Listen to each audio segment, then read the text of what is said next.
നമസ്കാരം. പ്രധാനമന്ത്രി നരേന്ദ്രമോദി അധികാരത്തിലെത്തിയത് ജനവിധിയിലൂടെ അല്ല, കള്ളത്തരത്തിലൂടെയാണ്. ഇത് വ്യക്തമായി തന്നെ ഞങ്ങൾ പരിശോധിക്കും, ഞങ്ങൾ നടപടിയെടുക്കും തുടങ്ങിയ കാര്യങ്ങളൊക്കെ പറയുകയാണ്. കേസീസ് വാർ റൂം നമുക്കറിയാം. KC വേണുഗോപാൽ എന്ന് വാർ റൂമിൽ ഇരുന്നിട്ടുണ്ടോ? ആ സമയത്തൊക്കെ കോൺഗ്രസ് തോറ്റ് തുന്നം പാടിയിട്ടുണ്ട്. കുറെ കാലമായി ഇത് തന്നെയാണ് നടക്കുന്നത്. ഇത്തരത്തിൽ തോറ്റ് അമ്പിയ ഒരു സംവിധാനത്തിന്റെ കേരളത്തിൽ നിന്നുള്ള ഒരു പ്രധാനപ്പെട്ട നേതാവാണ് KC വേണുഗോപാൽ. KC ആണ് രാഹുൽ ഗാന്ധിക്ക് കാര്യങ്ങളൊക്കെ ഉപദേശിച്ചു കൊടുക്കുന്നത്. പണ്ട് അഹമ്മദ് പട്ടേൽ സോണിയാഗാന്ധിക്ക് കാര്യം ഉപദേശിച്ചു കൊടുത്തതുപോലെ, പക്ഷേ അഹമ്മദ് പട്ടേൽ കുറെ കാമ്പുള്ള കാര്യങ്ങളാണ് ഉപദേശിച്ചു കൊടുത്തത്. പക്ഷേ KC ഉപദേശിക്കുന്നതൊക്കെ ഒരു തരമാണ്. ഈ വോട്ടേഴ്സ് ലിസ്റ്റുമായി ബന്ധപ്പെട്ട ആരോപണങ്ങളിൽ ഒക്കെ തന്നെ KCയുടെ വ്യക്തമായ കയ്യൊപ്പുണ്ട് എന്നാണ് തോന്നുന്നത്, നമുക്കറിയില്ല. അപ്പം KC വേണുഗോപാൽ രാഹുൽ ഗാന്ധിയെ ഉപദേശിച്ച് ഒരു വഴിക്കാക്കി, കോൺഗ്രസിനെ ഉപദേശിച്ച് ഒരു വഴിക്കാക്കി. ഇനിയിപ്പോൾ കേരളത്തിൽ എങ്ങാനും UDF അധികാരത്തിൽ വന്നാൽ മുഖ്യമന്ത്രിയാകാൻ ആഗ്രഹിച്ചിരിക്കുന്ന ഒരു മഹാനാണ് KC വേണുഗോപാൽ. KC വേണുഗോപാൽ കേരളത്തിൽ നിന്ന് തെരഞ്ഞെടുക്കപ്പെട്ട ഒരു ജനപ്രതിനിധി എന്നുള്ളതല്ലാതെ, ഒരു കോൺഗ്രസിന്റെ നേതാവ് എന്നുള്ളതല്ലാതെ എന്ത് ഭരണഘടനാ സംവിധാനത്തിലാണ് KC വേണുഗോപാലിന് അധികാരമുള്ളത്? ഇതൊക്കെ പരിശോധിക്കാൻ, അന്വേഷിക്കാനും ഇവിടെ എന്തെങ്കിലും ആരോപണങ്ങൾ ഉണ്ടായാൽ, പരാതി ഉണ്ടായാൽ അന്വേഷിക്കാൻ അതിന് സംവിധാനങ്ങളുണ്ട്. ജുഡീഷ്യറി സംവിധാനങ്ങളുണ്ട്, മറ്റ് സ്വതന്ത്ര ബോഡികളുണ്ട്, അതുപോലെ അന്വേഷണ ഏജൻസികളുണ്ട്, അങ്ങനെ പലതുമുണ്ട്. ഇവിടെ മോദിയെ വിരട്ടാം എന്നായിരിക്കും ചിലപ്പോൾ KC വേണുഗോപാൽ വിചാരിച്ചിട്ടുണ്ടാവുക.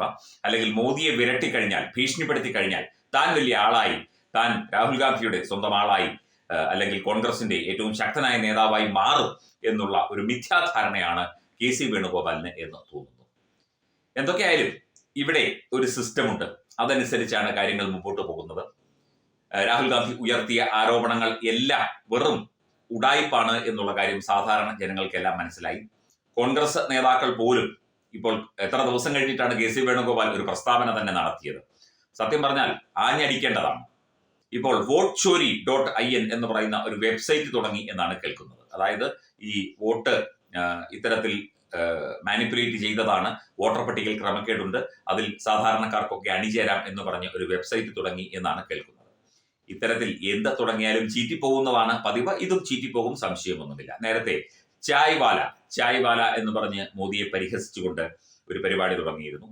2014 ഇലക്ഷന്റെ കാലത്താണ്. ചായ് പേ ചർച്ച എന്ന് പറഞ്ഞ് BJP അത് മറ്റൊരു തരത്തിലേക്ക് മാറ്റി. സാധാരണക്കാരായ ആളുകളെ ഓൺലൈനിലൂടെയും അല്ലാതെയും ഒക്കെ സംബന്ധിച്ച് അവരുമായി ഇടപെട്ടുകൊണ്ട് അത് വലിയൊരു വിജയമാക്കി മാറ്റി. 2019 ചൗക്കിദാർ ചോർഹെ, കാവൽക്കാരൻ കള്ളനാണ് എന്ന് പറഞ്ഞുകൊണ്ട് ഒരു പരിപാടി ഉണ്ടാക്കി.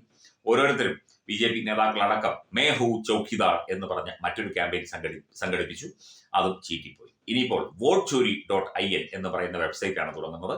അതും ചീറ്റിപ്പോകും. ഇനി അതും KC വേണുഗോപാലിന്റെ ഉപദേശമാണോ എന്ന് നമുക്കറിയില്ല. ഇന്ത്യൻ പ്രധാനമന്ത്രി നരേന്ദ്രമോദിയെ ഇത്തരത്തിൽ വിരട്ടാനും ഭീഷണിപ്പെടുത്താനും ഒക്കെ KC വേണുഗോപാൽ ആരാണ്? KC വേണുഗോപാൽ ഒരു സാധാരണ MP മാത്രമാണ്. കോൺഗ്രസിന്റെ സമുന്നതനായ നേതാവായിരിക്കാം. പക്ഷേ KC വേണുഗോപാലിനെ കേരളത്തിലെ നേതാക്കൾ അംഗീകരിക്കുന്നുണ്ടോ എന്ന് നമുക്കറിയില്ല. എന്തൊക്കെയായാലും KC വേണുഗോപാൽ അടുത്ത പരിപാടിയുമായിട്ട് ഇറങ്ങിയിട്ടുണ്ട്. ഇതും സ്വാഭാവികമായും ചീറ്റിപ്പോവുക തന്നെ ചെയ്യും. മോദിയെ വിരട്ടാനും അതുപോലെ ഈ ഒരു വിഷയത്തിൽ അന്വേഷിക്കും, പരിശോധിക്കും. എല്ലാ മേഖലകളിലും പോയി ഞങ്ങൾ വീണ്ടും പരിശോധിക്കും.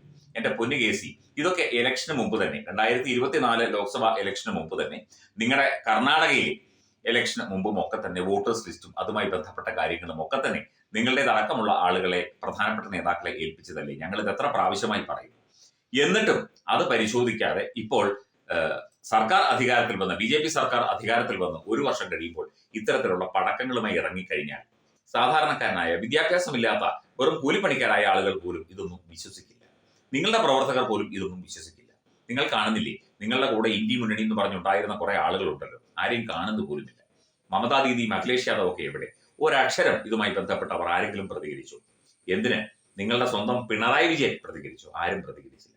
പിന്നെ KC വേണുഗോപാൽ നരേന്ദ്രമോദി വിരട്ടാനും ഭീഷണിപ്പെടുത്താനും ഒന്നും ആയിട്ടില്ല. അങ്ങനെ KC വേണുഗോപാലിന്റെ ഭീഷണി കേട്ടാൽ വിരളുന്ന ആളൊന്നുമല്ല പ്രധാനമന്ത്രി. സത്യം എന്താണ് എന്ന് പ്രധാനമന്ത്രിക്കും അതുപോലെ തന്നെ സർക്കാർ സംവിധാനങ്ങൾക്കും പൊതുസമൂഹത്തിൽ, പൊതുജനങ്ങൾക്കും, ഇന്ത്യയിലെ പൊതുജനങ്ങൾക്കും അറിയാം. അവർ കൃത്യമായ മറുപടി അതിന് തന്നുകൊള്ളും. ഈ വിനാശകാല വിപരീത ബുദ്ധി എന്ന് പറയുന്നത് പോലെ കോൺഗ്രസ് തകർന്നടിഞ്ഞുകൊണ്ടിരിക്കുകയാണ്. കേരളത്തിൽ ഇനിയൊരു അധികാരത്തിൽ എത്താനുള്ള സാധ്യത പോലും UDF ഒന്നിച്ചു ചേർന്നാൽ അത് വളരെ വിദൂരമായ അവസ്ഥയിലാണ് നിൽക്കുന്നത്. ഒരു തരത്തിലും അധികാരത്തിൽ വരാനുള്ള സാധ്യത പോലും കോൺഗ്രസ് നേതാക്കൾ പോലും കൽപ്പിക്കപ്പെടുന്നില്ല. പാലോട്ട് രവിയൊക്കെ പറഞ്ഞ് നമ്മൾ കേട്ടതല്ലേ. അപ്പം അതിനിടയിലൂടെ ഇത്തരത്തിൽ ഞാൻ മോദിയെ വരട്ടി, ഞാൻ മോദിയെ ഭീഷണിപ്പെടുത്തി എന്ന് പറഞ്ഞ് താങ്കൾക്ക് മുഖ്യമന്ത്രി സ്ഥാനാർത്ഥിത്വം ലഭിക്കും എന്നാണ് പ്രതീക്ഷയെങ്കിൽ തീർച്ചയായിട്ടും അതും അസ്ഥാനത്താണ് എന്നുള്ള കാര്യം ഒന്ന് പറഞ്ഞു കൊള്ളുന്നു. തീർച്ചയായിട്ടും അങ്ങ് കോൺഗ്രസിനെ രാഹുൽ ഗാന്ധി ഉപദേശിച്ച് നേരെയാക്കാനുള്ള കാര്യങ്ങൾ, നല്ല രീതിയിൽ ഉപദേശിച്ച് നേരെയാക്കാനുള്ള കാര്യങ്ങൾ കോൺഗ്രസിന്റെ മുതിർന്ന നേതാക്കളുമായി ആലോചിച്ച് തീരുമാനമെടുക്കുക. ഇത്തരം ബ്ലണ്ടറുകളും ഇത്തരം നാടകങ്ങളും സർക്കസുകളുമായി ഇത് ഇനി ഇറങ്ങാതിരിക്കുകയാണ് ഏറ്റവും നല്ലത്. അത് ഇറങ്ങിക്കഴിഞ്ഞാൽ അത് കുളമാകും എന്നുറപ്പാണ്. ഇദ്ദേഹത്തെ ഒന്നും ഏൽപ്പിക്കരുത്. നിങ്ങൾക്ക് വേണമെങ്കിൽ നിങ്ങൾ ഈ ഒരു വിഷയം അവതരിപ്പിച്ചുള്ളൂ, അല്ലെങ്കിൽ മറ്റ് കോൺഗ്രസ് നേതാക്കളെ കൊണ്ട്, വിവരമുള്ള കോൺഗ്രസ് നേതാക്കളെ കൊണ്ട് ഈ വിഷയം അവതരിപ്പിക്കൂ, അങ്ങനെയുള്ള കാര്യങ്ങൾ ചെയ്യൂ. ഈ മനുഷ്യനെ മുമ്പിൽ നിർത്തിക്കൊണ്ടുള്ള ഈ സർക്കസുകളിൽ എല്ലാം ചീറ്റിപ്പോയിരിക്കുകയാണ്, ഇതും ചീറ്റിപ്പോയിരിക്കുകയാണ്. ഇനി എന്തെങ്കിലും പ്ലാൻ ഉണ്ടെങ്കിൽ അതും ചീറ്റിപ്പോകും എന്നുള്ള കാര്യത്തിൽ യാതൊരു സംശയവുമില്ല. ഇനി വരുന്ന ബീഹാറിലും ബംഗാളിലും ഒക്കെ ഇലക്ഷനും മറ്റ് സംഭവങ്ങളും ഒക്കെ വരികയാണ്. തീർച്ചയായിട്ടും ഇതൊക്കെ ബിജെപിക്ക് വലിയ മുതൽക്കൂട്ടാണ്, വലിയ ഊർജ്ജമാണ് നൽകുന്നത്. അത് മനസ്സിലാക്കാനുള്ള സാമാന്യ ബോധം കോൺഗ്രസ് നേതാക്കൾക്കില്ല, രാഹുൽ ഗാന്ധിക്ക് തീരെയില്ല. പിന്നെ മോദിയെ വിരട്ടി താഴെ ഇറക്കാം, ഉടൻ താഴെ ഇറക്കും, പരിശോധിക്കും എന്നൊക്കെ പറയാൻ നിങ്ങൾ ആരാണ്? നിങ്ങൾക്ക് അതിനുള്ള കഴിവോ പ്രാപ്തിയോ ഉണ്ടെങ്കിൽ നിങ്ങളത് നേരത്തെ ചെയ്യണമായിരുന്നു. ഒരു കാര്യം മനസ്സിലാക്കുക, വോട്ടർ പട്ടികയിൽ ക്രമക്കേടും ഇലക്ഷനിൽ ക്രമക്കേടും നടത്തിയാണെങ്കിൽ ബിജെപി നേരത്തെ പറഞ്ഞതുപോലെ 400 സീറ്റ് ഒറ്റയ്ക്ക് മേടിക്കാനുള്ള കൃത്യമായ പ്ലാനിങ് നടത്തിയേനെ. വേണ്ട, 400 പറഞ്ഞു കഴിഞ്ഞാൽ അത് വിശ്വസിക്കാൻ ബുദ്ധിമുട്ടായതുകൊണ്ട് ഒരു 350 സീറ്റ് എങ്കിലും മേടിക്കാനുള്ള സെറ്റപ്പ് ഉണ്ടാക്കിയേനെ. ഇതിപ്പോ 303 നിന്ന് കുറയുകയല്ലേ ചെയ്തത്. ഇങ്ങനെ ക്രമക്കേട് നടത്തുകയാണെങ്കിൽ അത് കൂടുകയാണ് വേണ്ടത്. എന്തിന്? കേരളത്തിൽ ഒരു 3 സീറ്റ്, ഒന്നെന്നുള്ളത് ഒരു 3-4 സീറ്റെങ്കിലും വാങ്ങിക്കാമായിരുന്നല്ലോ ഇത്തരത്തിൽ ക്രമക്കേടുകൾ നടത്തിയിരുന്നെങ്കിൽ. തമിഴ്നാട്ടിലും അതുപോലെയുള്ള വിവിധ പ്രദേശങ്ങളിലും. എന്തിന്? കർണാടക ഇലക്ഷൻ തൂത്തുവാരാമായിരുന്നല്ലോ, നിങ്ങളല്ലേ ഭരിക്കുന്നതോടെ. നിയമസഭാ ഇലക്ഷൻ ബിജെപി തോറ്റില്ലേ. കാര്യങ്ങൾ യുക്തിയോടെ പ്രതികരിക്കാനുള്ള ഒരു ശേഷി തീർച്ചയായിട്ടും പൊതു സമൂഹത്തിന് മുന്നിൽ പ്രവർത്തിക്കുന്നവർക്ക് വേണം, കോൺഗ്രസ് നേതാക്കൾക്കും വേണം, എല്ലാവർക്കും വേണം.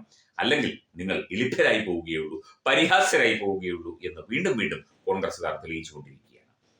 KC വേണുഗോപാലിന് കഴിയുമെങ്കിൽ മോദിയെ ഒന്ന് താഴെ ഇറക്കട്ടെ, അന്വേഷണങ്ങൾ പ്രഖ്യാപിക്കട്ടെ, അല്ലെങ്കിൽ അന്വേഷിച്ച് എല്ലാം കണ്ടുപിടിക്കട്ടെ, പറ്റുമെങ്കിൽ സുപ്രീം കോടതിയിൽ പോകട്ടെ, എല്ലായിടത്തും പോകട്ടെ, രാഷ്ട്രപതിക്ക് കത്ത് കൊടുക്കട്ടെ, എന്ത് വേണമെങ്കിലും ചെയ്തു. ഇവിടെ സുതാര്യമായത് മാത്രമേ നടക്കുന്നുള്ളൂ.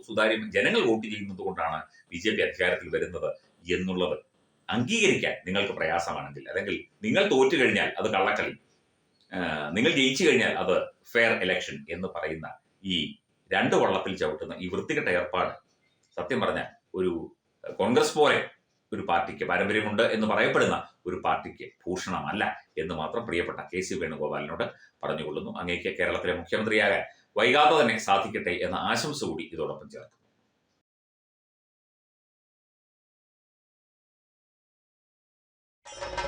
ഭാരതത്തിലെ അതിപ്രശസ്തമായ ക്ഷേത്രങ്ങളിലേക്ക് മലയാളം ന്യൂസ് നെറ്റ്വർക്ക് സംഘടിപ്പിക്കുന്ന ആധ്യാത്മിക യാത്രകൾ. പ്രമുഖ ട്രാവൽ ഏജൻസിയായ യാത്രാനന്ദയുമായി ചേർന്ന് മലയാളം ന്യൂസ് നെറ്റ്വർക്ക് ഒരുക്കുന്ന യാത്രയിൽ ചുരുങ്ങിയ നിരക്കിൽ നിങ്ങൾക്കും പങ്കാളികളാകാം. ഭാരതത്തിലെ പ്രമുഖ ശക്തിപീഠമായ അസമിലെ കാമാഖ്യ ക്ഷേത്രത്തിലേക്കാണ് ആദ്യ യാത്ര. കാമരൂപമെന്ന് കാളിദാസനും പ്രാഗ്ജ്യോതിഷപുരമെന്ന് വ്യാസനും വിളിച്ച അതിമനോഹരമായ സംസ്ഥാനമാണ് അസം. സമമായി മറ്റൊന്നില്ല എന്നാണ് അസമിന്റെ അർത്ഥം. ബ്രഹ്മപുത്ര നദിയും ഹിമാലയവും ദൃശ്യചാരുത കൊണ്ട് അനുഗ്രഹിച്ച അസമിലെ കാമാഖ്യ ഇന്ത്യയിലെ തന്നെ ഏറ്റവും പ്രധാനപ്പെട്ട കാളി ക്ഷേത്രങ്ങളിലൊന്നാണ്. കാമാഖ്യ ക്ഷേത്ര സന്ദർശനത്തിന് ശേഷം കിഴക്കിന്റെ സ്വിറ്റ്സർലാൻഡ് എന്നറിയപ്പെടുന്ന മേഘാലയയിലെ ഷില്ലോങ് നഗരവും ചിറാപുഞ്ചിയും അതിമനോഹരമായ മഴക്കാടുകളും ഹിമാലയൻ കാറ്റ് ചൂളം വിളിക്കുന്ന താഴ്വരകളും മേഘങ്ങളെ ഉമ്മവയ്ക്കുന്ന ചെറുകുന്നുകളും കണ്ണാടി പോലെ ജലമൊഴുകുന്ന ഉമയാങ് നദിയും സന്ദർശിക്കുന്നു. ജീവിതത്തിൽ ഒരിക്കലെങ്കിലും കണ്ടിരിക്കേണ്ട ഈ അത്ഭുത ലോകത്തിലേക്ക് നിങ്ങളെ സ്വാഗതം ചെയ്യുന്നു. വിമാന ടിക്കറ്റും ചിലവുകളും ഉൾപ്പെടെ 65,000 രൂപ ചിലവ് വരുന്ന ഈ പാക്കേജ് 59,000 രൂപയ്ക്ക് മലയാളം ന്യൂസ് നെറ്റ്വർക്ക് നിങ്ങൾക്ക് ലഭ്യമാക്കുന്നു.